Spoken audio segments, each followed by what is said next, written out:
프랑스인의 49%가 한 달 생활비가 바닥날까봐 걱정한다라고 응답을 했고, 식량 구입을 위해 자선단체에 의지해야 할 수도 있다라고 답한 사람이 20%가 넘습니다. 그 다음에 여성의 33%가 메이크업 제품을 안 사고, 그다음 27%가 염색약을 포기했다. 뭐 이런 얘기가 있어요. 근데 당장 생활비를 걱정하는 사람이 이렇게 많다는 거거든요.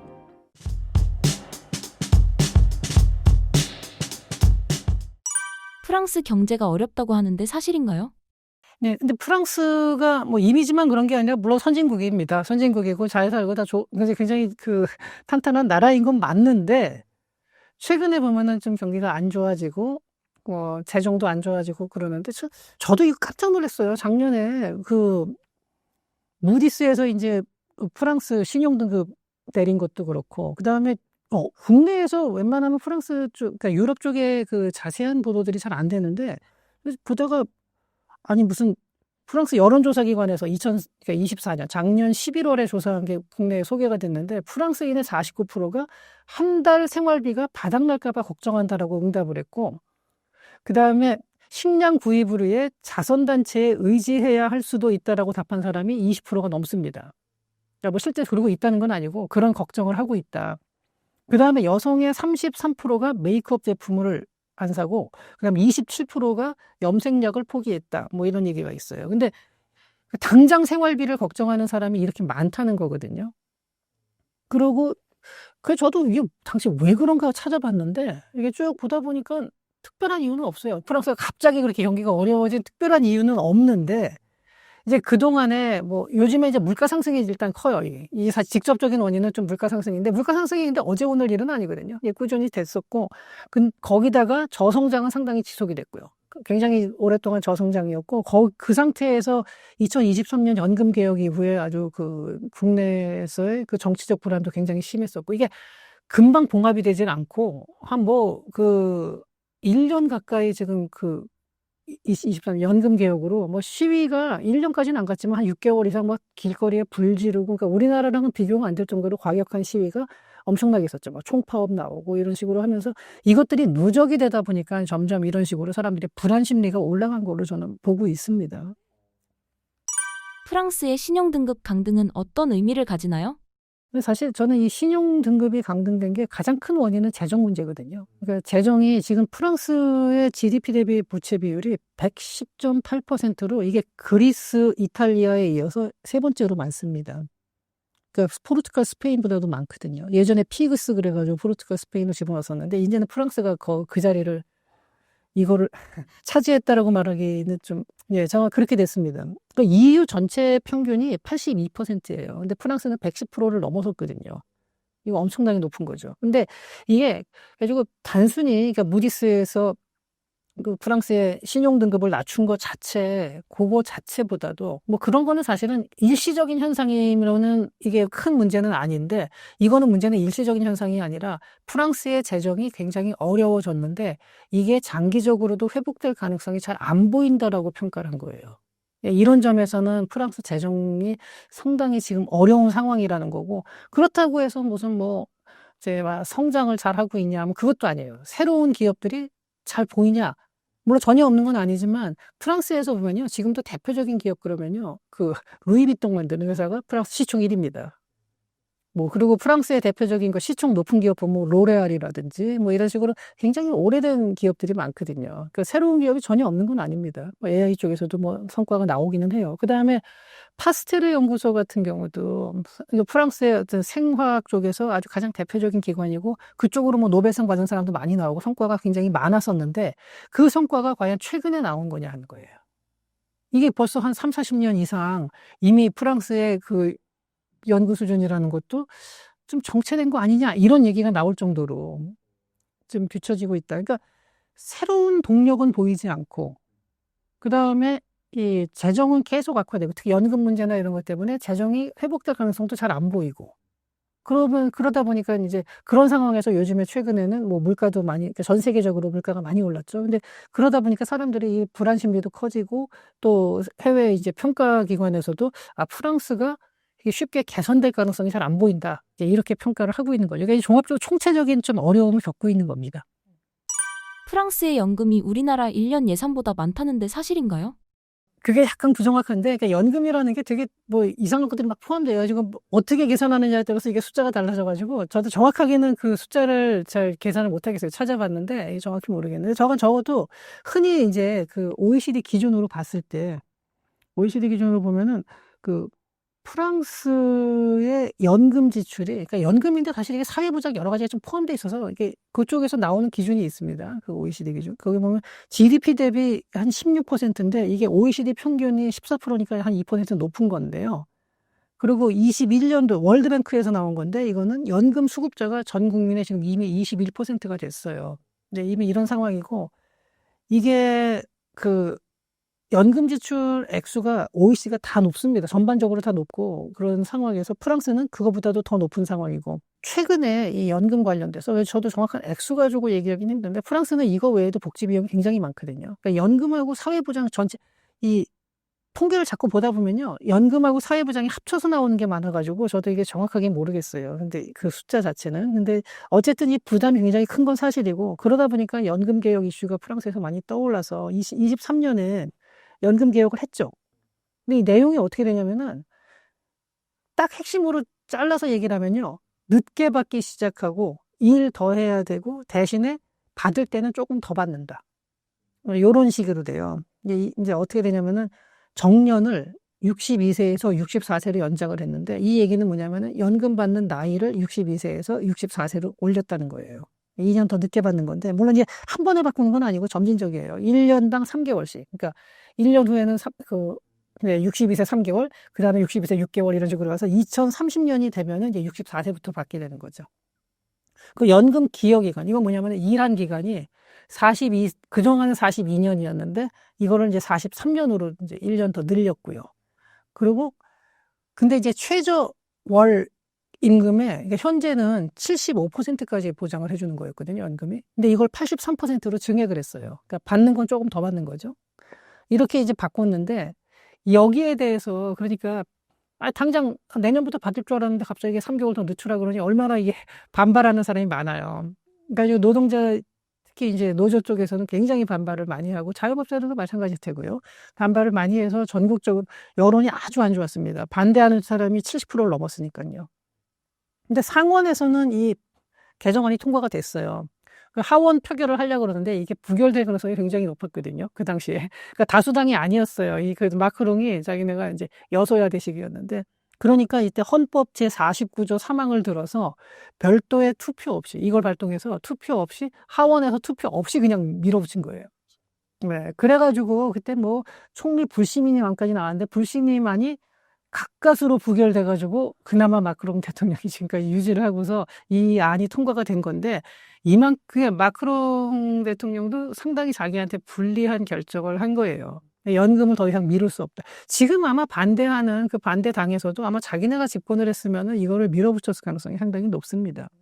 하긴 해야 되는 문제였는데 상당히 반발하는 사람들이 많으니까 쉽게 꺼내지를 못한 거였죠. 연금 개혁이라는 게 원래 그렇습니다. 우리나라도 연금 개혁으로 상당히 진통을 많이 겪었는데 근본적으로 이런 연금 문제를 전 세계가 다 같이 겪고 있어요. 지금 프랑스뿐만이 아니라 저는 프랑스의 연금이 물론 다른 나라보다 더 이제 문제가 된 거는 맞지만 이거 다 똑같이 겪고 있는 거고 우리나라도 연금 개혁을 이거는 프랑스 사례를 제가 얘기를 자세히 본 이유는 우리도 이거 참고를 해야 된다, 반드시. 예, 우리도 닥치는 문제고 연금 고갈이 되는 문제가 이제 좀 있으면은 찾아올 겁니다. 저희 다음 세대한테는 분명히. 그럴 때 물론 고갈이 된다고 해서 한 푼도 못 받는 건 아니고 이제 또 내는 거에 따라서 받겠지만 그러려면 더 걷어야 되는 거고 덜 받을 수밖에 없는 거거든요. 이런 어려움이 있는데 지금부터 미리 대비를 해야 돼요. 근데 작년에 보면 연금 개혁을 했는데 그 과정에 우리나라도 진통을 많이 겪었죠. 그래서 이 개혁이 젊은 세대한테 굉장히 부담을 주는 식으로 갔거든요. 예, 그런데 저는 이거는 진짜로 좀 재고를 해봐야 된다. 연금 개혁을 다시 한번 논의를 해야 되는 게 이게 프랑스 사례를 한번 잘 보면서 그러니까 반발은 이렇게 심한 건 맞아요. 그러더라도 이거를 여러 사례들을 종합을 해서 우리도 이게 후세대가 그러니까 재정의 지속 가능성이 있어야 되는 거거든요. 근데 이걸 미리 당겨 쓰고 후세대한테 짐을 떠넘기는 방식으로 연금 개혁을 한 거이기 때문에 지금 우리나라는 참 이런 부분들이 어렵습니다. 이제 프랑스는 그래도 이걸 갖다가 조금은 완화시킨 거거든요. 후세대한테 넘기는 거를. 그리고 재정의 지속 가능성을 이걸 통해서 그래도 조금 더 확보를 한 건데, 우리나라도 한번 이게 지금 인기가 없겠고 굉장히 어려운 일이지만 그럼에도 불구하고 어떻게 잘 국민들을 설득해서 요거는 연금 재개혁을 저는 좀 조속한 시일 내에 해야 된다고 생각을 해요. 그러니까 작년에 우리나라 연금 개혁할 때 저는 그걸 보면서 지금 은퇴하는 사람들이 지금 젊은 사람들 뭐 등골 뽑아먹겠다는 거냐. 저는 정말 이렇게 굉장히 저도 거기에 대해 불만이 많거든요. 그래서 지금 제 세대부터 그래요. 저희 세대부터 조금 덜 받고 하는 거를, 그래서 후세대를 갖다가, 이게 또 이렇게 얘기를 하면은 뭐, 그럼 우리 보고 일방적으로 희생하라는 거냐, 이렇게 얘기를 하겠지만, 형평성을 생각해서 지금 후세대가 인구도 적어요. 이 세대들한테 자꾸 짐을 떠넘기는 거는 저는 이건 굉장히 비겁한 일이라고 보거든요. 그래서 세대 간의 형평성을 잘 고려해서 재정의 지속 가능성을 유지할 수 있도록 연금 개혁을 한번 다시 추진했으면 좋겠습니다. 프랑스의 연금 문제는 더 이상 남의 일이 아니라는 거죠? 네, 제가 이제 유럽 얘기를 하고 중국 얘기를 하다 보면은 그 밑에 댓글 다시는 분들이 그래요. 뭐 우리가 남 걱정할 때냐? 남 걱정을 제가 왜 합니까? 내 걱정을 하지. 근데 남을 봐야지 지금 현재 제가 처한 처지를 볼 수 있는 거고, 또 우리가 처한 처지를 개선하기 위해서는요, 잘 되는 나라만 보는 게 아니라 안 되는 나라는 왜 안 됐는지를 봐야 돼요. 그리고 여기서 문제점이 어떻게 있었고 이 나라는 어떻게 극복을 했는지, 어떤 나라는 왜 극복을 못 했는지 이거를 봐야지 자꾸 남 걱정하냐. 남 걱정 안 합니다, 저. 남 걱정은 거의 안 하고요. 이게 아니라 그 사례가 우리한테 참고가 많이 됩니다. 그래서 한번 이런 거를 같이 검토를 하면서 저는 좀 특히 연금 문제를 보면서요. 우리가 고령화 속도는 굉장히 빠른데 고령화의 진전 정도는 유럽이나 일본 쪽이 훨씬 더 먼저 나가 있거든요. 그 나라들에서 지금 저렇게 프랑스도 재정이 이제 견딜 수 없는 상황이 되니까 불가피하게 저렇게 정권의 운명을 걸고서 개혁을 한 거였거든요. 우리나라는 거기까지 가기 전에 좀 빠르게 좀 손을 이제 다시 한번 검토를 했으면 하는, 저는 정말 이건 이제 좀 간절하게 바라는 바입니다. 프랑스의 복지는 우리나라와 비교해서 어떤가요? 사실 뭐 우리나라와 그 프랑스의 복지 수준을 어떻게 비교한다는 것 자체는 굉장히 어렵죠. 모든 기준에 따라 다르고 항목에 따라 워낙 달라가지고 전체적으로 비교는 제가 못 하겠는데요. 프랑스 복지를 한번 이제 살펴보겠습니다. 프랑스의 복지는 뭐 세계 최고 수준입니다. 이건 잘 알려져 있다시피요. 실업급여를 한번 보시면은요, 53세 이하는 18개월까지 이제 실업급여를 받을 수 있고요. 그 다음에 53세에서 54세가 21개월, 그 다음에 55세 이상은 27개월. 이거 너무 길어가지고 현재 도저히 이거 너무 많이 나간다 해서 12개월로 단축을 지금 논의하고 있는 중입니다. 근데 이것도 반발이 크죠, 당연히. 그리고 실업 이전의 소득 대비 한 66%, 3분의 2 정도 줍니다. 예. 그러니까 이렇게 되면요, 잠깐 이러다가 이런 식으로 사람들이 자꾸 나와요. 물론 다 그러는 거는 절대 아닙니다. 그래도 받는 만큼 받아야지, 뭐 3분의 2니까. 그래도 열심히 일하는 사람들도 있지만 어쨌든 그 경계선에 있는 사람들이 상당수가 이 급여를 타가고 있어요. 그래서 이거 단축하자는 논의가 지금 진행 중이고요. 그 다음에 가족수당이, 이게 좀 프랑스가 우리나라하고 가장 많이 차이가 나는데, 제가 보니까 프랑스 복지제도 중에 우리나라가 하고는 굉장히 다른 게 주택보조금하고 가족수당이에요. 근데 먼저 가족수당을 말씀드리면은, 자녀가 2명 이하일 경우엔 113유로를 매달 주고요. 3명이면 258유로, 4명은 403유로. 그러니까 상당히 많은 액수를 일단은 그냥 줘요. 근데 이거는 뭐 이제 출산 장려나 이런 차원에서 이게 주는 건데, 이 액수가 다른 나라에 비해서 좀 큰 편이고, 그 다음에 또 보조금, 제가 다른 나라 사정을 다 본 건 아닙니다. 저 사회복지 전공은 아닌데, 제가 보니까 이 정도면 상당히 큰 것 같습니다. 그리고 이제 주택 보조금 같은 경우, 프랑스에 3개월 이상 거주하는 모든 사람, 그러니까 외국인 다 포함입니다. 이 사람한테, 그리고 소득이 없는 학생의 경우 집세의 30에서 40%, 그러니까 지역에 따라 다르고 다 다른데, 지자체가 30에서 40%까지 보조를 해줍니다. 이거는 굉장히 좀 좋은 제도인데, 이게 이제 재정만 되면이야 당연히 이거는 해주면 좋은데, 이게 이제 어디까지 갈 수 있습니까? 그 다음에 고등학교 2학년 때까지는 무상교육. 대학교, 국립대는 이제 등록, 학비가 무료입니다. 국립대는. 근데 물론 이제 여러 가지 수수료는 내요. 전혀 완전한 무료는 아닌데 굉장히 싸죠. 사실. 거의 안 내는 셈이고요. 그 다음에 공공임대주택도, 그러니까 요것도 있는데, 지자체에서 반드시 그 집의 20% 이상을 공공임대주택으로 짓도록 의무화하고 있습니다. 물론 뭐 이것도 실제 실행하는 과정에서는 조금씩 달라질 수는 있는데 어쨌든 이런 식으로 해서 주택 문제에서도 상당히 쓰고 있고 그 많은 그 노력을 기울이고 있고요. 이게 다 좋은데 복지제도라는 게 그러니까 뭐 어떤 사람들은 보면은 이것도 해주면 좋고 뭐 이런 것도 필요하고 저런 것도 필요하고 하는데 항상 보면 재원이라는 게 제한되어 있는 거거든요. 그래서 과연 어디다가 어떻게 써야 되느냐 하는 건데 이제 프랑스는 또 프랑스 나름대로의 자기네들의 어떤 사정이 있는 거고 그다음 역사적인 경로가 있는 거고요. 또 다른 나라도 다 다르고. 근데 우리나라는 복지제도가 이제 제일 잘 돼 있는 부분이 아마 의료 쪽일 거고요. 그다음에 우리나라도 지금은 예전에는 제가 어렸을 때만 해도 복지가 참 부실했는데 지금은 사실 뭐 굉장히 복지가 그래도 많이 향상이 됐죠. 여전히 복지 사각지대가 있기는 하지만 그래도 우리나라도 이제 많이 쫓아갔지만 물론 프랑스만큼은 안 됩니다. 근데 이게 문제가 제가 이걸 갖다 복지를 꼭 그 부정적으로만 얘기를 하는 건 아니고 사회 안전망이라는 건 반드시 필요하지만 자기네가 재정이 감당할 수 없는 수준으로 가서 미래 세대한테 짐을 떠넘기는 거는 저는 이거는 좀 잘못했다고 보거든요. 그러니까 미래 세대에 짐을 떠넘기지 않는 선에서 이런 복지를 잘 이제 꾸려나갔으면 하는 생각이 듭니다. 예. 독일의 경제가 예전 같지 않다고 하는데 사실인가요? 예전 같지 않은 정도가 아니라 진짜 독일도 굉장히 심한 어려움을 겪고 있습니다. 저도 독일에 대해서 이제 자료를 뒤져보다가 좀 몇 가지 깜짝 놀란 게 있어요. 일단은 2023년에 독일 GDP가 마이너스 0.3% 성장. 그러니까 0.3% 하락한 거죠.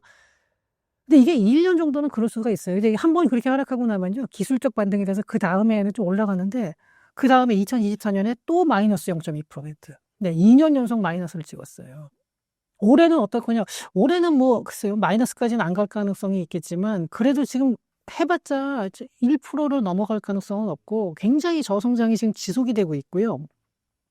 그럼에도 불구하고 독일은 물론 이제 굉장히 강국이죠. 그 EU 전체에서 뭐 인구의 한 20% 가까이 되고 GDP의 한 25%를 차지하는 상당히 강력한 국가인 거는 맞습니다. 하지만 이런 식으로 지금 굉장히 그 성장이 안 되고 있는데 한번 이거 유럽하고 그러니까 미국하고의 유럽이 아니라 미국하고의 격차를 한번 보시면요.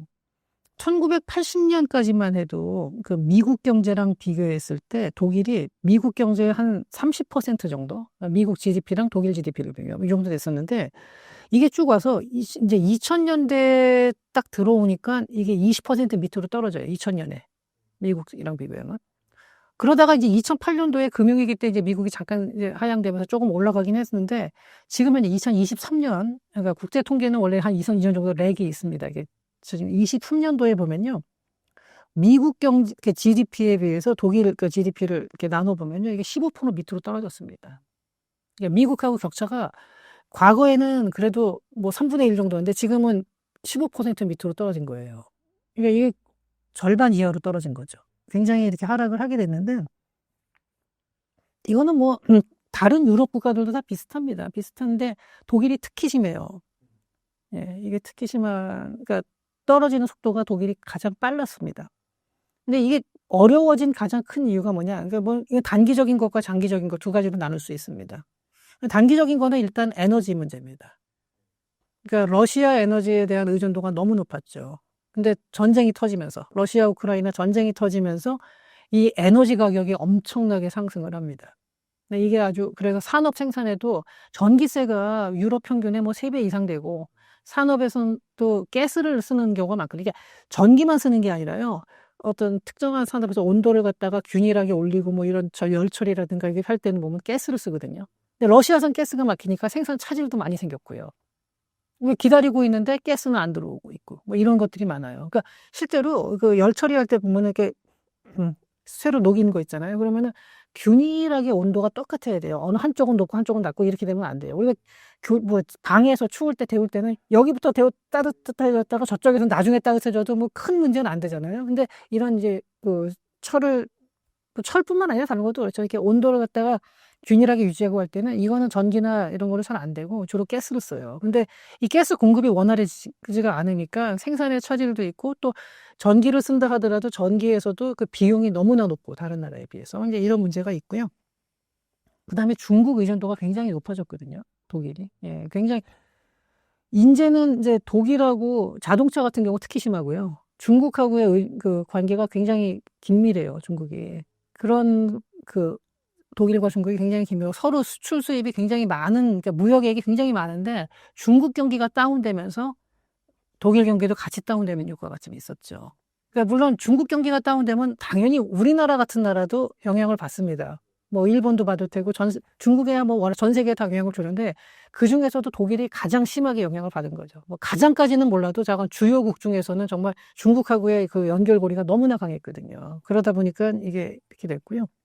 실제로 중국이 2016년부터 2023년까지 그 독일의 최대 교역국이었습니다. 그러니까 독일, 의외죠. 독일 그러면은 전 세계가 균일하게 다 잘 팔 것 같은데, 이제 최대 교역국은 압도적으로 중국이 돼버린 거예요.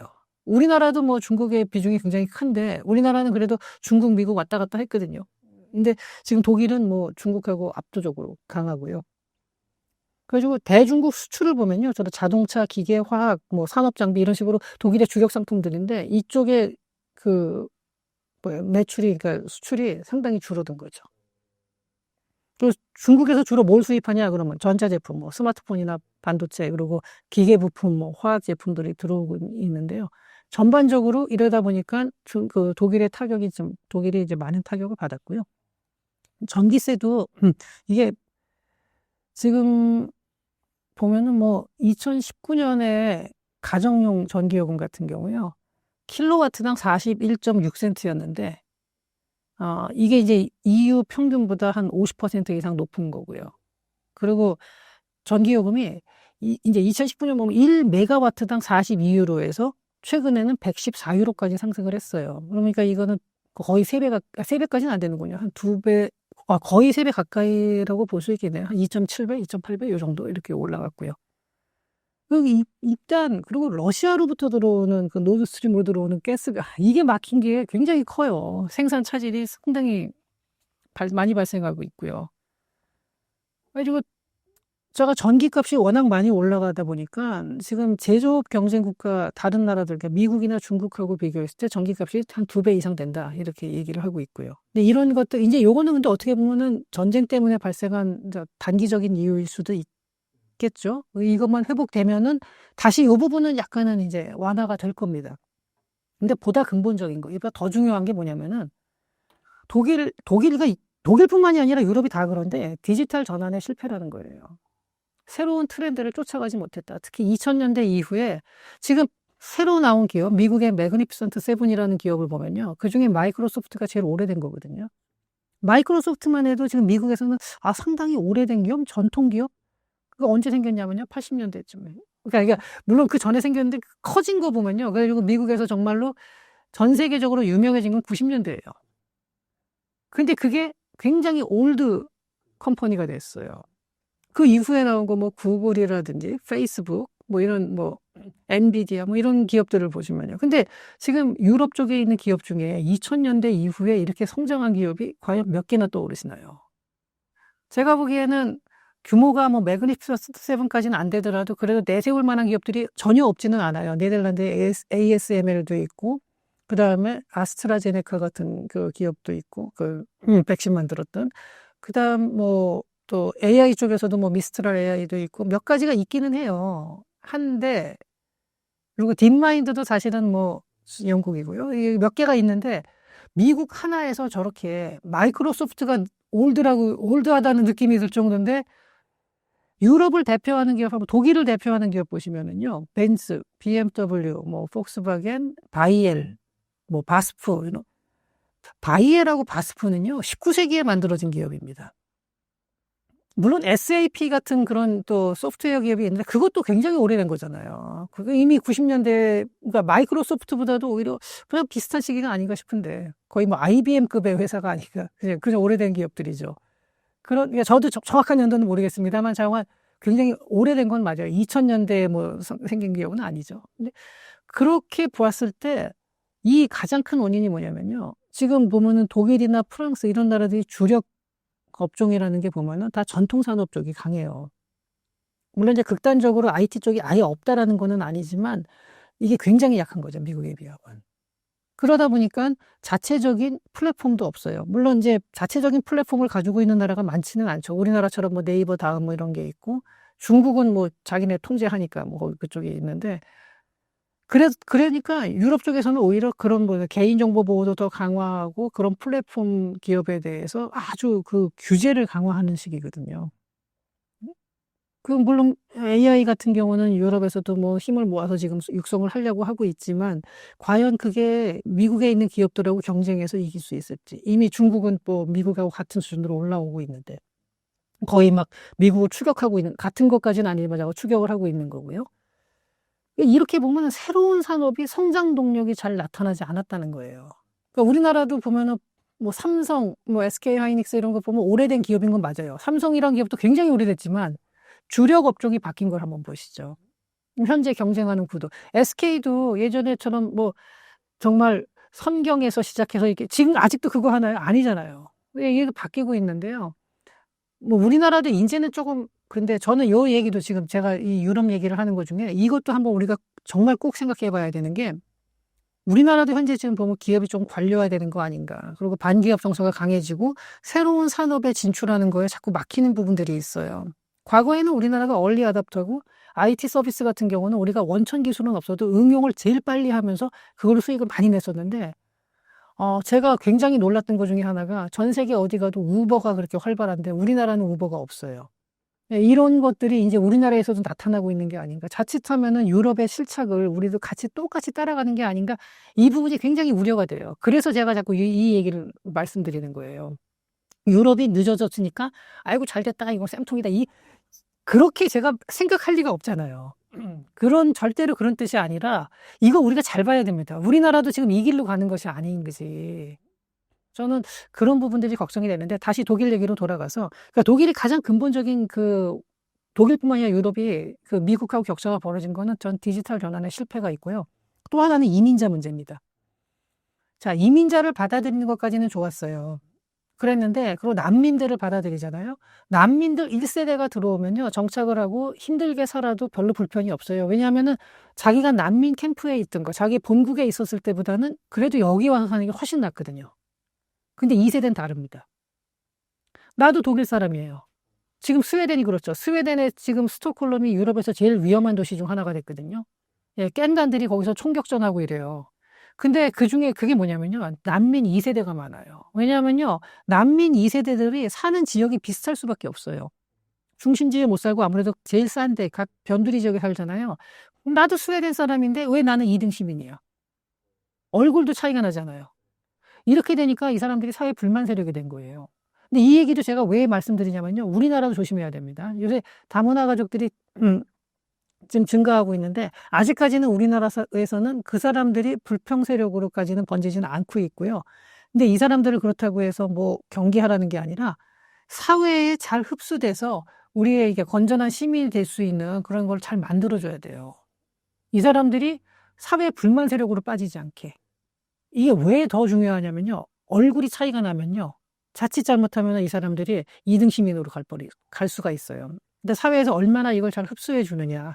그렇다고 우리가 이민자를 안 받을 수도 없는 거고요. 다 받아야 되고, 그다음에 또 그 사람들 중에서 아주 사회에 기여하는 훌륭한 사람들도 많이 나올 거예요.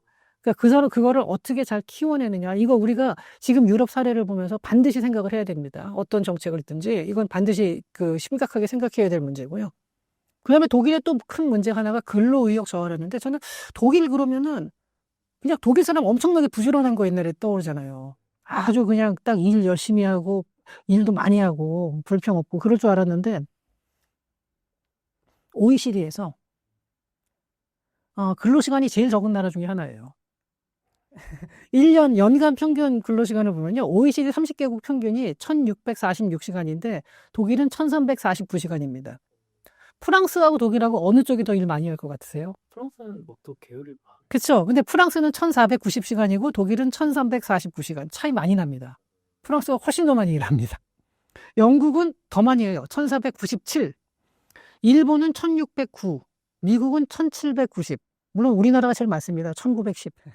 우리나라 사람들이 일을 많이 하죠. 근데 이걸 보면서 한편으로 생각하면 우리도 참 일 더 적게 할 수 있고 하면은 더 좋은 쪽으로 갈 수 있지 않을까 하는데 또 이렇게 근로시간이 많이 적어지는 게 반드시 바람직한 건지도 요것도 한번 그러니까 우리나라의 그 소득이라든가 이런 것 종합적으로 고려해서 가야죠. 그래서 워라밸 이런 거 당연히 중요합니다.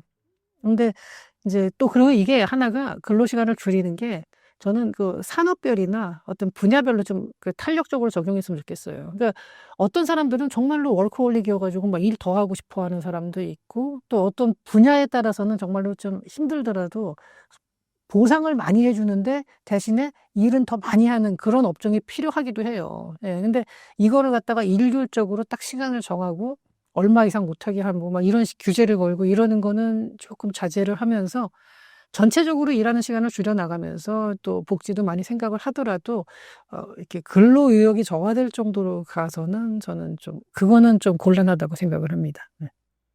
러우 전쟁을 겪고 있는 러시아 상황은 어떤가요? 네, 제가 사실 뭐 군사 전문가가 아니어서 전황에 대해서는 전혀 모릅니다. 그거는 제가 말씀드릴 바는 아니고요. 경제 상황에 대해서 보면요. 작년에 우리 국내 언론에서 러시아가 전쟁 상황 중이고 그 국제에서 제재를 받는데도 불구하고 의외로 뭐 경기가 좋다 이런 얘기가 나왔어요. 근데 이제 그거에 대해서 사실 그게 완전히 틀린 말은 아닌데 굉장히 단편적인 얘기입니다. 그러니까 러시아 경제는 원래요. GDP 성장률이 그냥 들쭉날쭉해요. 왜냐하면 그게 에너지 의존 국가라서 그래요. 석유 가격에 따라서 에너지 가격에 따라서 이게 GDP가 막 마이너스 10% 내려갔다가 갑자기 막 10% 상승했다가 이게 들쭉날쭉합니다. 러시아 이제 전쟁이 딱 나자마자 그때 이제 엄청나게 떨어졌었죠. 그 러시아 GDP가. 그래서 지금 이제 다시 막 상승을 해서 작년에도 보면은 뭐 보니까 2023년에 4.1%, 2024년에 또 4.1% 이런 식으로 다른 나라보다 굉장히 높은 성장률을 보였다고는 하면서 호황이라 그러는데 사실은 이게 2013년 수준을 회복한 겁니다. 그러니까 그동안 굉장히 들쭉날쭉했어요. 2020년에는 마이너스 2.7%, 2021년에 또 5.9% 올라갔죠. 2022년에는 마이너스 1.2% 이런 식으로 플러스 마이너스로 왔다 갔다 합니다. 그러니까 러시아 경제가 GDP 성장률만 가지고 평가하는 거는 조금 잘못됐는데 그러면 또 이제 제가 한번 또 러시아가 언제 한번 급락했는지 2014년에서 15년 사이에 이때 이제 유가가 배럴당 100달러에서 40달러대로 떨어지거든요. 그러면서 GDP가 이때 뭐 어마어마하게 확 떨어졌어요. 이런 시기도 있었고, 원래 이제 전쟁하고 관계없이도 이게 들쭉날쭉합니다. 근데 이 얘기를 하면은 어떤 사람들은 또 그 얘기를 해요. 서방에서 그렇게 제재를 하는데, 그래도 뭐 수출도 제대로 안 되고 할 텐데, 이거 어떻게 그러면은 석유값이 올라가도 자급을 하는 거지, 그걸 가지고 그 GDP 성장률이 어떻게 올라가느냐 그러는데, 실제로 서방 제재가 상당히 실패한 이유 중에 하나가 러시아 에너지를 중국과 인도에서 많이 사갔어요. 많이 사갔고, 그러니까 인도의 교역량이 특히 엄청나게 뛰었습니다. 그래서 얘기는 많이 사갔고, 그 다음에 또 하나는, 요거 이제 국내에서는 그렇게 많이 안 알려졌는데, 고스트 플릿이라는 게 있어요. 왜냐면 유령선이잖아요. 고스트 플릿. 그때기들. 이게 공해상에서 러시아 유조선이 와요. 그리고 다른 나라 유조선이 와서 그 석유를 섞어요. 받아가가지고 거기서 이제 뭐 현금으로 주는지 따로 나중에 주는지 뭐 선물로 하는지 현물로 하는지 그잘 모르겠지만 제가 받은 다음에 그걸 갖다가 두바이로 가져가서 두바이 석유를 51% 넣고 러시아 석유를 49% 넣어서 블렌딩을 해요. 위스키 블렌딩 하듯이. 자, 이렇게 해서 51%가 되면은 그건 두바이산이 됩니다. 이런 식으로 해가지고 이게 많이 팔려나갔고, 그래가지고 제재가 많이 실패를 할 수밖에 없는 게, 미국이 아무리 뭐 제재한다 그래도 인도나 중국 선박을 다 제재할 수는 없는 거거든요. 인도 선박들도 많이 한다 그러더라고요. 그리고 이제 중국계 자본들, 뭐 싱가포르나 이런 쪽에서도 많이 가고요. 그런 식으로 해서 이 두바이에서 주로 이제 그 블렌딩을 하고, 그 다음에 에너지하고 곡물이 자급되기 때문에 사실 이 불편함은 상당히 많아요. 그러니까 먹는 것도 종류가 제한될 수밖에 없고 생필품도 부족해질 수는 있어도 이걸 가지고서 사람들이 도저히 못 견디겠다까지 가는 건 아니죠. 당장 굶으면은 죽잖아요. 하지만 러시아는 죽지는 않는 거예요, 국민들이. 그리고 러시아 사람이 원래 잘 견딥니다. 정부에서 이게 시키면은 잘 견뎌요. 그 견디는 힘이 굉장히, 그러니까 상대가 딱 봤을 때 타이슨 같이 센 선수가 나왔어요. 웬만하면 쓰러져야 되는데 안 쓰러져요. 마저도. 그러니까 러시아가 약간 그런 체력이 엄청나게 강한 나라 중에 하나입니다. 그래서 지금 근데 그러면은 러시아가 굳건한 거 아니냐 어찌 됐든 간에 근데 꼭 그렇지만은 않습니다. 왜냐하면요 일단은 인플레이션을 보면요 러시아가 이제 여기도 인플레이션도 들쭉날쭉 굉장히 심합니다. 러시아 경제는 원래 이게 그 아까 에너지 의존 국가이기 때문에 굉장히 큰데 2017년에 3.7%, 2018년에 2.9%, 2019년에 4.5%, 2020년에 3.4% 이 정도로 왔다 갔다 해요. 정상적인데 이게 2021년에는 6.7%에서 전쟁이 터지고 나서 이제 2022년 가면요. 그 영향이 나타나기 시작한 게 13.7%. 엄청나게 뛰었죠. 그 다음에 또 2013년에는 5.9%로 조금 안정되는 듯 했다가 2024년에 9.5%. 그러니까 우리나라는 이제 물가 상승률이 한 3, 4%만 돼도 높다 그러는데 러시아는 지금 뭐 13%, 10% 이런 식으로 굉장히 높은 거예요. 국채 금리는 원래 러시아의 국채 금리는 보면은 2017년, 18년, 19년 보면요. 6%, 7%에서 8%요 정도를 왔다 갔다 했습니다. 그리고 2021년까지도 7%. 그러니까 국채 금리가 한 그 정도니까 이게 좀 높은 편이긴 합니다. 7%면은. 근데 그렇다 하더라도 그렇게 뭐 엄청나게 높은 건 아니었는데 이게 갈수록 뛰는 게 2022년, 그러니까 3월, 월마다도 만나 다른데 3월 기준으로 19.5%. 2023년에 좀 내려왔어요. 이제 12%. 근데 2024년, 이것도 4월 기준인데 15.2%. 아까 보면 한 7, 8%에서 지금 거의 2배가 된 거죠. 이거는 뭐냐면 그만큼 국채를 많이 발행하고 있다는 거예요. 그러니까 러시아도 돈이 부족해진다는 거예요. 그러니까 아까 인플레이션 올라갔고 국채 금리가 이렇게 뛰었다는 거는 러시아도 다급하기 때문에 지금 군수물자 만드느냐고 돈을 갖다가 막 찍어내고 있다는 얘기예요. 이게 상당히 부담스러운 상황입니다. 러시아도. 그 다음에 금리를 보면요. 2020년에 4.25%였거든요. 뭐, 금리라는 게 정확하게 안 잡힐 때도 있는데, 또 2010년, 15년 뭐 이때는 10% 정도 얘기도 했어요. 그러니까 뭐 10%에서 5% 이렇게 왔다 갔다 해요. 21년도에는 8.5%였는데, 22년도에는 20%까지 올라갔고, 23년도에 16%로 내려왔다가, 작년에 24년도에는 21%입니다, 금리가. 이게 러시아가 지금 GDP 성장률이 조금 올라갔다 하는 게 결국은 어디서 온 거냐면요. 군수물자 만드느냐고 찍어내는 정부의 부채로다가 군수 산업으로 지금 이런 호황이 나타난 겁니다. 임금이 많이 올라갔다 그러긴 해요. 실제로 물가 상승률 이상으로 실질 임금이 많이 올라간 것처럼 나오는데 이것도 불균형이 굉장히 심합니다. 그러니까 군수물자 생산 공장이 집중된 지역이 어디냐면 볼가 지역하고 우랄산맥 지역이거든요. 그쪽에 임금이 엄청나게 뛰었어요. 인력 부족도 많고. 나머지 지역은 이렇게까지 안 올라갔습니다. 왜? 인력이 상당히 부족해요. 왜냐하면 전쟁하려고 나가기도 했죠. 이민자 추방했죠. 그러다 보니까 또 젊은 사람이 상당히 부족한 거예요. 그러니까 꼭 젊은 게 아니더라도 그 생산 인력이 상당히 부족한 거죠. 이러다 보니까 이게 올라갔는데, 아까 제가 금리를 얘기했잖아요. 지금 금리가 국채 금리가 막 15%, 12, 19% 이렇게 되는데, 지금 우리나라 국채 금리는 2%대고, 미국이 요새 엄청나게 뛰었다고 하는 게 4% 조금 넘죠. 그리고 통화량이 얼마나 증가했냐면, 지난 10년간 러시아는 3배 이상이 증가했는데, 이게 지난 10년도 아마 5년 내로, 이게 통계가 이렇게밖에 안 나오는데, 5년 내로 좁히면 더 올라갔을 거예요. 그러니까 그동안에 이렇게 쭉 그대로 있다가 한 이 3배라는 게 진짜로 5년 내에 이렇게 오른 거죠. 그러니까 우리나라하고 미국도 통화량이 많이 증가했는데 그래도 지난 10년간 2배인데 이게 완만하게 이게 쭉 올라가서 2배가 된 거고 러시아는 쭉 가다가 최근에 팍 뛴 거고요. 그런데 그 양 자체가 10년치를 보면 3배가 되는 거고요. 일본은 한 50%밖에 증가하지 않았습니다. 예. 그러니까 이게 지금 러시아가 상당히 겉으로 보기엔 멀쩡해 보이지만 속으로는 상당히 어려움이 계속 가중되고 있는 상황이라는 거죠. 실제로 또 군수산업 이외에 나머지 산업들은 이미 생산이 위축되기 시작을 했어요. 그래서 전쟁 종료 후에 이제 이 군수산업이 막 호황이 됐다가 이게 나중에 2차 대전 이후에는 미국 같은 경우는 그 군수산업이 민간 산업으로 이제 전환이 되죠. 그러니까 한 옷이라든지 먹는 거라든지 여러 가지 그러니까 비행기 같은 경우도 그 민간 비행기로 하고 자동차도 그렇고 이게 민간 산업으로 전기 제품 이런 것들이 전부 다 전환이 됐는데 과연 러시아가 그럴 수 있겠냐는 거죠. 그만한 수요도 안 나오고 러시아에서 만든 걸 해외에 팔 수 있겠냐. 이게 이제 그 군수산업으로 끝나버린다면은 그냥 이 엄청난 짐을 계속 안고 가야 되는 상황이 되는 거죠.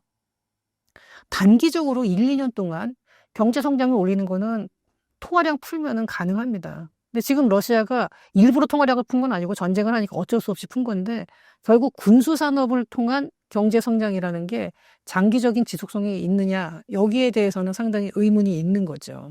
실제로 IMF에서도 올해 작년에 뭐 4%, 재작년에 4% 이렇게 성장을 했지만 올해는 한 1.3% 정도 성장할 걸로 예상을 하고 있고 내년에는 그보다도 더 떨어질 걸로 예상을 합니다.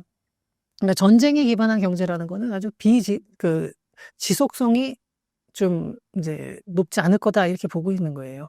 러시아 경제에 대해서 저도 이렇게 전쟁 난 이후에 해외 자료들을 많이 보게 됐어요. 근데 보면은 제일 많이 인용하는 게 뭐 여러 가지가 있는데 그중에 카네기 폴리티카라는 데가 미국에 있는 데인데 여기서 2024년 12월 달에 발표한 그 기고문에 보면은 러시아스 이코노믹 갬블, 그러니까 러시아에게 경제적 갬블이라는 거예요. 도박이라는 거죠. 히든 코스트 오브 워 드리븐 그로스. 그러니까 이 그러니까 전쟁 중심의 성장이라는 게 어떤 게 숨겨진 비용이 있느냐는 거죠. 드러나지 않은 거. 첫 번째로는 국방과 치안 부분에 이게 막대한 자원이 투입돼서 이게 민간 경제는 사실 오히려 더 민간 투자는 오히려 위축이 되고 민간 부분의 생필품이라든가 이런 거 생산은 줄었다는 거예요.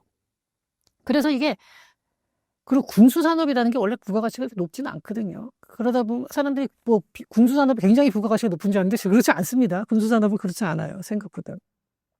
근데 생산성이 낮고 이게 내수 소비와 연결이 안 된다. 전쟁이 끝난 다음에 그러면은 사람들한테 이 민간 소비재를 줘야 되는데 뭐 총알을 주겠습니까? 그러니까 이게 밸런스가 잘 안 맞는다는 거예요. 미국은 그게 어느 정도 있다 하더라도, 물론 미국이 그 당시에 다른 데서 전쟁을 또 일어난 전쟁을 방어한 것도 있지만, 그거 외에도 미국은 그 민간 기업, 그 군수 산업이 민간으로 전환된 게 굉장히 또 많았어요.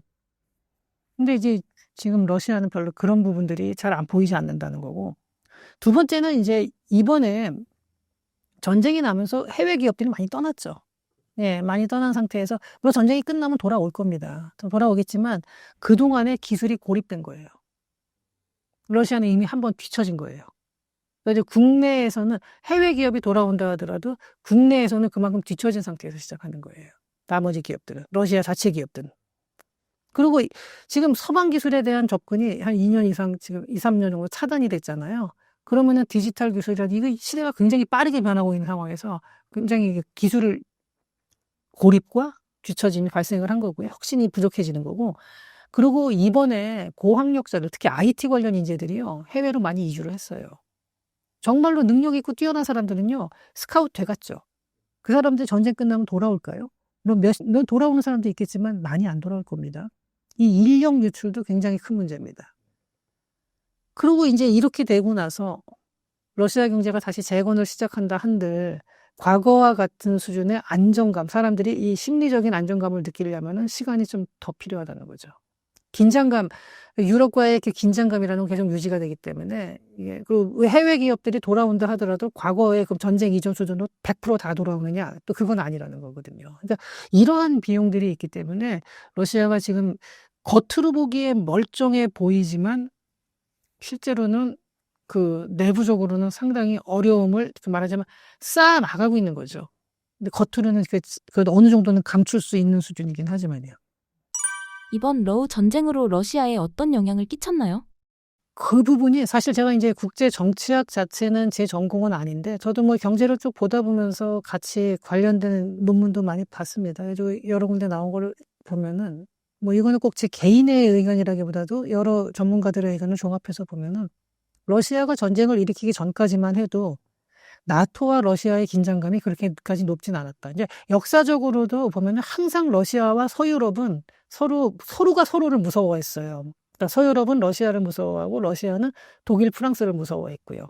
실제 전쟁도 있었죠. 나폴레옹 전쟁도 있었고 히틀러의 그 전쟁도 있었고. 근데 그럼에도 불구하고 군사적 긴장감이 높지 않아서 나토에서도 방위비를 그렇게 높게 책정을 안 했었죠. 그런데 이번에 우크라이나 전쟁을 통해서 나토가 재무장을 하고 있습니다. 지금 방위비를, 그러니까 그 유럽 쪽이 재정이 어려운데 아까 뭐 프랑스나 독일에 대해서도 재정이 어려운데 지금 방위비 부담까지 생겨가지고 더더욱 어려워지는 거는 맞습니다만 어찌됐든 그럼에도 불구하고 이건 생존이 걸린 문제이기 때문에 방위비 부담을 하고 그다음에 그 중간에 있는 폴란드나 아니면 북유럽 국가들도 지금 그 방위비를 굉장히 늘리고 있거든요. 뭐 그러면서 덕분에 우리나라 이제 방사는 또 이제 수혜를 보고는 있습니다만 그런 상태라면은 러시아가 우크라이나를 건드린 게 과연 장기적으로 잘한 거냐. 그러니까 러시아가 우크라이나를 건드려서 땅 일부 조금 뺏은 건 맞아요. 자기네들도 엄청난 희생을 감내하면서 엄청난 비용을 들여서 땅을 조금 뺏은 거는 맞고 러시아가 그래도 뭐 전쟁을 지속할 능력이 있다라는 걸 보여준 거는 맞지만 그래서 얻은 게 그거 얻은 다음에 자기의 적들의 경계심을 확 올려가지고 무장을 강하게 하게 만들었다. 이게 과연 러시아가 얻어낸 거냐. 왜 지정학이라는 게 이제 과거처럼 서로 그냥 대면하고 그래도 어느 정도 넘어갈 수 있는 상황에서 이제는 그 긴장감이 팽팽하게 올라갔다는 거죠. 이런 부분에서 봤을 때는 이번 전쟁에서 과연 러시아가 승리했다고 볼 수 있는 거냐. 그러니까 부문적으로 봤을 때 땅을 더 뺏었으니까 러시아가 전체적으로 봤을 때 이긴 거 아니야? 이렇게 말을 할 수도 보는 시각도 있겠지만 그 승리라는 게 궁극적으로 자기가 원하는 걸 얻은 거냐는 거죠. 오히려 잃은 게 더 많은 거 아니냐. 이런 얘기를 하는 분들도 많이 있습니다. 러시아의 카드 가치가 높아진 게 아니냐는 말은 어떻게 보시나요?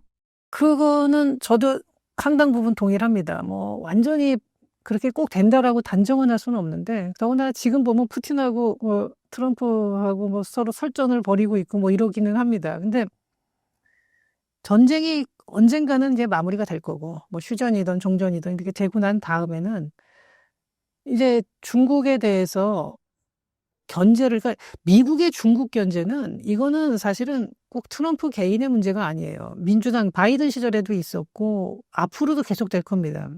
오죽하면 중국에서조차도 그 이번에 포린 어페어의 그 장지수 교수인가 그분이 이제 기고한 내용을 보면요. 트럼프가 되는 게 좋을까 중국 입장에서 중국이 트럼프를 지지할까 하리스를 지지할까 그랬는데 똑같다예요. 누가 되든 똑같다. 중국에 대한 경쟁은 경쟁이 아니라 중국에 대한 견제는 어느 당이 되든 똑같다. 정도의 차이가 약간 있긴 하지만 그거는 별로 그렇게 크게 중요한 게 아니고 지금 미국의 기술 패권에 도전할 수 있는 나라는 중국밖에 없습니다. 예, 그러니까 그만큼 중국이 또 세졌다는 반증이기도 하죠. 예, 근데 그러니까 러시아 같은 경우는 군사적으로는 여전히 뭐 강국이라고 할 수 있더라도 미국의 기술 패권에 도전할 만한 나라가 전혀 아니거든요. 과거의 미소 냉전 시절에는 미국하고 소련이 진짜 모든 면에서 경쟁을 했죠. 네, 그러니까 일반 사람들의 그 생활 수준은 미국이 높다 하더라도 기술적인 부분에서나 군사적인 부분에서 경쟁을 했고 거기서 약간 뒤에 떨어져 있을 건가. 세계 무대에 나서지 않았던 중국을 미국이 개방을 시킨 거죠. 그때 이제 닉슨의 그 뒤에서 조종했던 사람이 키신저였고요. 그러면서 이제 중국이 덩샤오핑이 이제 국제 무대에 나오는 거를 이제 완만한 개방을 추진을 하면서 중국이 세계 무역에 편입이 된 거죠. 그러면서 이제 중국하고 미국하고는 뗄 수 없는 관계가 됐고 그러면 소련은 진짜로 이거는 정말 속된 말이지 표현이지만 개밥의 도토리처럼 남 혼자 남게 된 거죠. 이런 식으로 하면서 소련을 서서히 말려 죽여갔거든요. 근데 이제 중국을 이번에 저는 한번 요걸 트럼프가 딱 당선됐을 때 이게 앞으로 과연 유럽을 어떻게 처리할까가 궁금했어요. 왜냐하면 중국은 명확해요. 중국은 강하게 공격할 거고 유럽에 대해서는 미국이 불만이 많거든요. 어떤 부분이 많냐면은 우리가 이제 중국하고 미국하고 무역을 할 때 중국이 뭐 불공정 무역을 많이 한다 이런 얘기들 많이 하거든요. 뭐 예컨대 뭐 관세 문제도 그렇고 비관세 장벽도 그렇고 뭐 산업 스파이 같은 뭐 기술 탈취 문제도 있고 여러 가지 문제가 있어서 미국에서 중국에 대한 그런 경계심이 높다라는 건 알고 있지만 유럽에 대해서는 잘 모를 거예요. 근데 트럼프 일기 때 무역 대표부를 했던 라이트하이저가 쓴 자유무역이라는 착각이라는 환상인가 착각인가 그 책이 있는데 그거를 읽어보면은 중국하고 EU에 대해서 불평을 반반을 해놨어요. EU에 대해서도 엄청난 불만을 제기를 하는데 거기 써 있는 걸 쭉 보면요. EU에서도 관세 문제도 뭐 보조금 문제, 그다음에 EU라는 걸 통째로 묶어서 하면서 비관세 장벽이 어마어마합니다. 미국에 대해서 농산물부터 시작해서 여러 가지 뭐 IT 관련된 쪽도 그렇고 비관세 장벽이 많고 그다음에 미국의 방위비 부담을 받으면서 자기네들은 그 돈 가지고 국내에서 복지 부담을 써요. 네. 그런데 유럽 사람들이 그걸 고마워하느냐? 그러지 않고 미국의 제국주의, 패권주의 이러면서도 욕을 한다는 거예요. 지금 제가 말씀드리는 건 철저하게 그 라이트하이저의 입장에서 제가 그런다는 게 아니라 그 책에 보면은 그런 식의 논조가 나와요. 그렇기 때문에 EU에 대해서도 불만이 상당히 많았는데 과연 미국이 EU와 중국을 동시에 공격할 수 있느냐? 야, 미국이 제일 센 건 맞죠. 근데 이 둘을 동시에 건드릴 수가 있느냐? 그래서 어떻게 할까 보면 중국을 건드리는 건 확실해요. 근데 EU를 자기 편으로 넣느냐 아니면 EU도 같이 제재를 하느냐. 근데 EU는 제재하는 척 하다가 싹 자기 편으로 들어왔죠. 그 다음에 처음에 당선되자마자 멕시코하고 캐나다, 첫날 그냥 갑자기 왜 우방국인 멕시코하고 캐나다는 왜 그러잖아요. 가장 큰 이유는 중국의 우회 수출로거든요. 멕시코가 중국의 우회 수출로로 너무 많이 쓰이니까 그걸 차단하겠다고 한 거예요. 근데 지금 미국이 움직이는 거는 보면요. 모든 게 중국을 겨냥하고 있고 중국의 손발을 자르려는 거예요.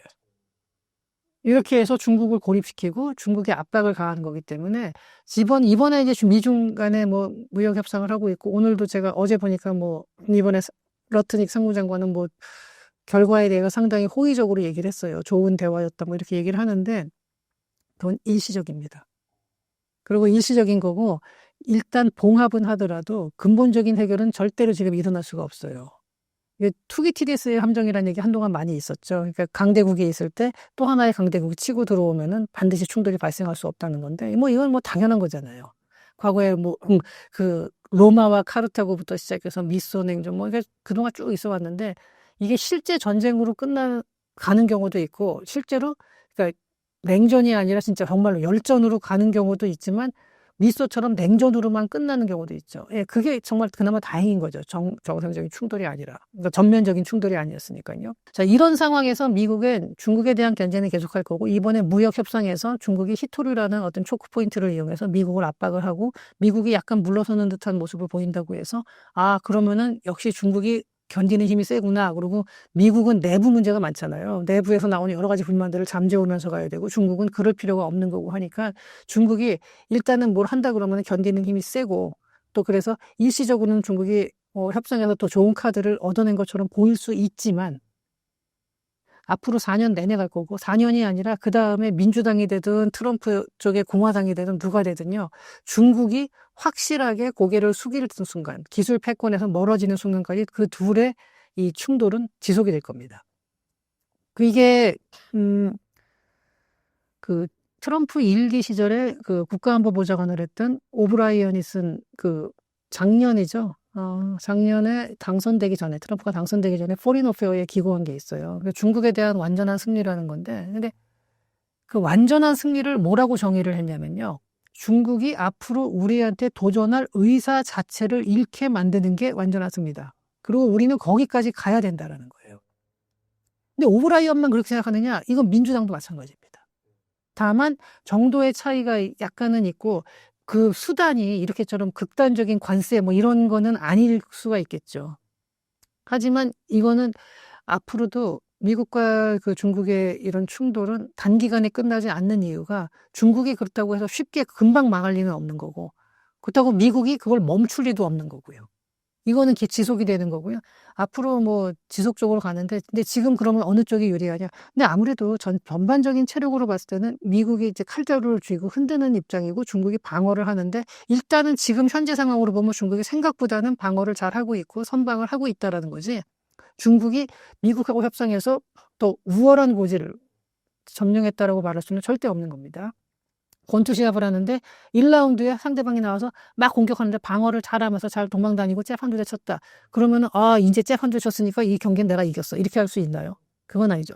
예, 이거는 앞으로도 계속하는 문제입니다. 그러니까 이 부분을 갖다가 우리는 생각을 하고 국제 공급망이라는 게 어떻게 재편될지 여기서 우리가 어떤 식으로 살아남아야 될지에 대한 고민. 그래서 우리는 그럼 어떻게 해야 되느냐? 이거 얘기하려면 또 너무 길어지니까 제가 여기서 그냥 간단하게 말씀드리자면은 우리도 나름대로 가지고 있는 초크 포인트를 강화해야 되고 우리가 할 수 있는 카드를 가지고 그러니까 우리가 중국하고도 무역하고 미국하고도 무역을 한다고 해서 미국이 너네 중국하고 무역을 하니까 너네랑 안 놀아 이렇게 할 수 있는 입장은 아니거든요. 그렇게 할 리도 없고. 근데 다만 어느 쪽에 비중을 두고 어느 쪽에다가 더 중심을 둬야 되느냐. 그리고 상대방 쪽에서 우리가 초크 포인트를 잡히지 않으려면 잡히더라도 약하게 잡히려면은 앞으로 뭐 공급망이나 지금 히토류라든지 뭐 여러 가지가 있는데 대체제를 중장기적으로는 또 어떤 식으로 다변화시키느냐 이런 거에 대해서 물론 당연히 하고 있죠. 지금 정부에서도. 그 전부터도 해왔고. 그런 거를 그렇기 때문에 지난 정부에서 쭉 지난 이렇게 한 10년 이렇게 지나는 동안에도 우리가 쭉 그건 대비를 해왔기 때문에 그나마 이번에 히토류 중국에 수출 차단했을 때 다른 나라에서는 자동차 생산이 중단될 때 그래도 우리나라는 의외로 그냥 별로 대단치 않게 여유 있게 버티고 있었거든요. 예, 좀 비축분도 상당히 있고 약간은 다변화된 그런 공급망을 가지고 있기도 하고 그래서 우리나라 자동차 회사들은 그렇게 큰 충격을 받지 않고 있어요. 근데 독일 같은 경우에 벤츠나 뭐 이런 데 보면요. 미국에서도 포드 같은 경우도 익스플로러 같은 경우 시카고 공장에 있는 거나 생산 중단하고 그랬거든요. 일주일 동안. 예. 근데 우리나라는 그런 일은 없었어요. 독일도 그래 지금 생산 중단 얘기가 막 나오고 있을 정도인데. 그러니까 이런 식으로 우리도 이 당하더라도 덜 당할 수 있는 거 이런 걸 갖다가 지금부터도 계속 만들어 나가야 됩니다. 지금. 그리고 우리가 상대방한테 니네가 그렇게 나오면 우리도 쓸 수 있는 카드. 우리가 물론 더 큰 피해를 받겠지만 우리도 쓸 수 있는 카드가 있다라는 거를 보여주면은 쉽게 안 건드릴 거고요. 그다음에 다자간 무역에 적극적으로 참여를 해야 돼요. 특히 지금 상황에서는 미국 주도 다자간 협상에 우리가 더 많이 힘을 써야 되는 거고요. 그렇다고 해서 절대로 우리가 나서서 중국을 견제하는 일은 없어야죠. 중국하고의 무역에서는 다자간 무역에서 이렇게 되니까 어쩔 수 없다라는 식으로 하면서 중국을 물론 그렇다고 해서 중국이 이거 모를 리는 없죠. 다 알겠지만 그렇다 하더라도 그런 식으로 변명거리를 만들면서 최대한 자극을 최소화할 수 있는 이런 선으로 그러니까 이런 부분들이 외교력입니다. 이런 거를 앞으로 잘 하셔야 될 거고요. 뭐 우리나라 지금 그 관료들 저도 뭐 많이 만나보지만 굉장히 이런 사정들을 잘 알고 계시고 또 이런 부분들을 이제 대국민 설득도 잘 하면서 잘 끌고 나갈 거로 생각합니다. 근데 이거 자체에 대해서 얘기하려면 또 이거 뭐 워낙에 긴 얘기니까 제가 이렇게 좀 줄여서만 간단하게 큰 개요한 말씀을 드렸습니다. 신사임당 시청자분들을 위한 한마디 부탁드릴게요. 정말 세계 경제뿐만이 아니라 지금 뭐 모든 환경이 아주 급변하고 있습니다. 그런데 이런 상황에서 제가 많은 분들을 보다 보면 너무 한쪽으로 이렇게 극단적으로 생각하시는 분들이 많아요. 이거는 얘가 옳고, 이거는 얘가 옳고, 이거는 이렇게 해야 되고. 근데 생각보다 그렇게 말할 수 있는 게 많지 않습니다. 둘 다 옳은 경우도 많고, 그 다음에 이게 어떻게 될 것 같냐 할 때, 어느 한쪽으로 약간 뭐 전쟁에서도 어느 쪽이 이긴 거냐. 뭐 보는 시각에 따라서 이걸 이긴 거로 볼 수도 있고, 근데 그만큼 또 다 얻은 거냐, 뭐 이런 식으로 달라질 수도 있는 거라서. 그리고 어떤 나라의 미래가 밝냐 어둡냐 그럴 때 밝은 면도 있고 어두운 면도 있는 경우가 많거든요. 그리고 이 나라가 앞으로 더 성장할 것 같냐 아니면 침체가 될 것 같냐 할 때도요. 침체가 되더라도 그러니까 뭐 지금 당장 뭐 큰 스태그플레이션이 오느냐 스태그플레이션을 어떻게 정리하느냐에 따라 달라요. 그거는 어느 수준까지 보느냐. 그다음에 뭐 이 나라 망할 것 같다. 그러니까 망한다는 기준이 뭐냐 하는 거예요. 그러니까 베네수엘라나 뭐 어디 뭐 소말리아쯤 되면 그건 망했다라고 얘기할 수도 있겠죠. 근데 그런 게 아니라 특히 이제 저는 이제 큰 나라들, 중국이나 뭐 이런 나라들을 얘기할 때면 그렇게 극단적으로 변화하는 거는 사실 크지 않을 겁니다. 그러니까 제가 이 얘기를 자꾸 말씀을 드리는 게 너무 한쪽으로 편향된 시각을 갖지 마시고요. 그래서 제가 이렇게 하면 저거는 뭐 이것도 아니고 저것도 아니고 그럼 나도 하겠다 이렇게 말씀을 하는데 물론 그 결론만 보면 그렇지만 그런 결론을 내리는 과정을 봐주세요. 그래서 이게 왜 이렇게 가게 되는 거고 그다음에 그렇게 극단적인 결론이 나올 수 없는 이유 뭐 이런 것들도 한번 여러분들이 생각을 잘 해주셔가지고요. 너무 한쪽으로 치우친 견해 이런 거는 조금 피해 주셨으면 좋겠습니다.